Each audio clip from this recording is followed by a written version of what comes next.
ಏನು ಮಾಡ್ತಿದ್ಯಾ ಸಿಂಚು?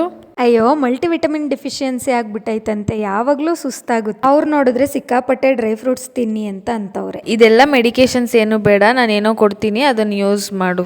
ಓ ಏನಿದು?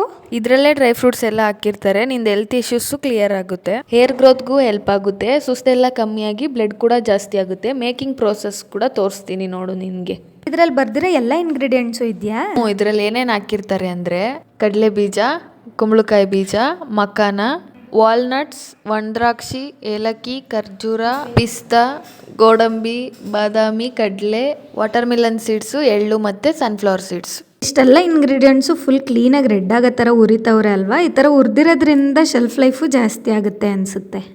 ತುಂಬ ಹೈಜಿನಿಕ್ ಆಗು ಮಾಡ್ತಾರೆ. ಮತ್ತು 6 ತಿಂಗಳು ತುಂಬಿರೋ ಎಲ್ಲ ಮಕ್ಳುಗಳಿಗೂ ಕೂಡ ಇದನ್ನು ಕೊಡ್ಬೋದು. ಹಂಗಾದ್ರೆ 30 ಗ್ರಾಮ್ ಕನ್ಸ್ಯೂಮ್ ಮಾಡಿದ್ರೆ 5 ಗ್ರಾಮ್ ಪ್ರೋಟೀನೇ ಸಿಗತ್ತೆ. ಆದರೆ ಇದನ್ನ ಹೆಂಗ್ ಯೂಸ್ ಮಾಡೋದು? ಈ ಪೌಡರ್ನ ಹಂಗೆ ಆದರೂ ತಿನ್ಬೋದು, ಇಲ್ಲ ಹಾಲಲ್ಲಿ ಮಿಕ್ಸ್ ಮಾಡ್ಕೊಂಡಾದ್ರೂ ಕುಡಿಬೋದು. ಇದು ಜಿಮ್ಗೆ ಹೋಗೋರ್ಗೂ ತುಂಬ ಯೂಸ್ಫುಲ್ ಆಗುತ್ತೆ. ಹೆಲ್ತ್ ಬೆನಿಫಿಟ್ಸ್ ಏನೋ ಇಷ್ಟೊಂದಿದೆ, ಓಕೆ, ಆದರೆ ಟೇಸ್ಟ್ ಹೆಂಗಿರುತ್ತೋ ಏನೋ. ಒಂದು ಸ್ವಲ್ಪ ಕೊಡ್ತೀನಿ ನೋಡು, ನಿನಗೆ ನಿಜವಾಗ್ಲೂ ಇಷ್ಟ ಆಗುತ್ತೆ. ಲಿಟ್ರಲಿ ಟೇಸ್ಟ್ ಅಂತೂ ಸಖತ್ತಾಗೇ ಇದೆ. ಸೊ ನಿಮಗೂ ಯಾರಿಗಾದ್ರೂ ಬೇಕಂತಂದರೆ ಈ ಸ್ಕ್ರೀನ್ ಮೇಲೆ ಕೊಟ್ಟಿರೋ ನಂಬರಿಗೆ ಕಾಂಟ್ಯಾಕ್ಟ್ ಮಾಡಿ. ಅಷ್ಟೇ ಅಲ್ಲ, ಇವ್ರ ಹತ್ರ ಉತ್ತರ ಕರ್ನಾಟಕ ಶೈಲಿಯ ಚಟ್ನಿ ಪುಡಿ ಕೂಡ ಸಿಗುತ್ತೆ. ಈ ಚಟ್ನಿ ಪುಡಿಗೆ ಯೂಸ್ ಮಾಡಿರೋ ಖಾರದ ಪುಡಿ ಪ್ಯೂರ್ಲಿ ಮನೇಲೇ ಮಾಡಿರೋದಾಗಿರುತ್ತೆ. ನಿಮ್ಗೆ ಏನಾದರೂ ತೊಗೊಳಕ್ಕೆ ಇಂಟ್ರೆಸ್ಟ್ ಇದ್ದರೆ ನಾನು ಇವ್ರ ಅಕೌಂಟ್ನ ಟ್ಯಾಗ್ ಮಾಡಿರ್ತೀನಿ, ಚೆಕ್ ಮಾಡಿ.